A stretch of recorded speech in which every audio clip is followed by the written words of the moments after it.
Welcome to my channel. আশা করি সবাই ভালো আছেন। আজকের ভিডিও টপিক হচ্ছে বিবাহিত বৌদিকেও যদি বা বিবাহিত কাউকে বশ করে, ভাবিকে বশ করে যদি নিজের প্রেমে যদি পাগল করতে চান, এবং এটার একটা শর্ত আছে, আপনি যদি সেই বিবাহিত মহিলা বা ভাবিকে বা যাকেই আপনি বশ করেন, আপনি যদি তার উপর যদি এই ক্রিয়াটা করেন, তাহলে আপনাকে কিন্তু তাকে বিয়ে করতে হবে, অন্যথায় এই বশীকরণ কাজ করবে না। এবং এটা যদি করেন তাহলে হিতে বিপরীত হবে, মানে রিয়াকশন উল্টা হয়ে যাবে।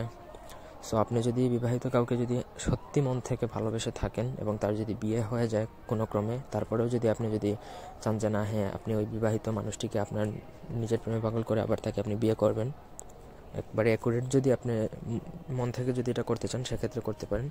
পুরো ভিডিওটা শেষ পর্যন্ত দেখেন। আমার চ্যানেলটা অবশ্যই সাবস্ক্রাইব করবেন, লাইক কমেন্ট শেয়ার করবেন। ব্যক্তিগত যে কোনো কাজের জন্য স্ক্রিনে দেওয়া নাম্বারে ইমো অথবা হোয়াটসঅ্যাপে যোগাযোগ করে আপনারা যে কোনো কাজ করাতে পারবেন, দেশে বা দেশের বাইরে থেকে। একটা সতর্কবার্তা আমি আবারও বলছি, বিবাহিত কারোর উপর যদি এই বশীকরণটা প্রয়োগ করেন তবে আপনাকে তাকে বিয়ে করতে হবে, অন্যথায় এটা কাজ করবে না। আপনি এক কাজের জন্য কাজ করবেন, আপনার রেজাল্টটা 100% উল্টো হবে, এটা আমি গ্যারান্টি দিয়ে বললাম।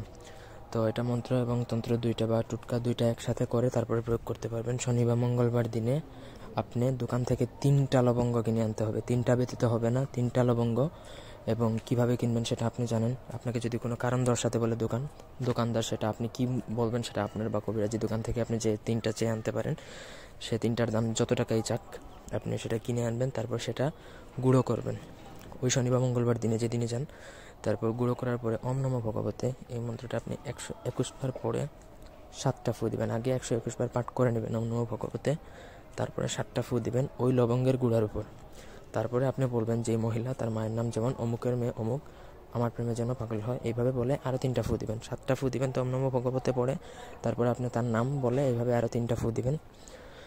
তারপরে সেই আপনি লবঙ্গ পড়া যেটা, সেটা আপনি কোনোভাবে যদি ওই মহিলা বা বিবাহিত মহিলাকে যদি আপনি কোনোভাবে খাইয়ে দিতে পারেন, সেটা পানির মধ্যে হোক বা যে কোনো খাদ্যদ্রব্যের মধ্যে দিয়েই হোক, তাহলে সে ওই দিন থেকে 3 দিনের মধ্যে বা 72 ঘন্টার মধ্যে আপনার প্রেমে পাগল হয়ে যাবে এবং আপনাকে ছাড়া তার কিছুই চলবে না, এরকম হয়ে যাবে। তো আপনি তাকে তারপর বিয়ে করতে পারবেন। ধন্যবাদ সবাইকে।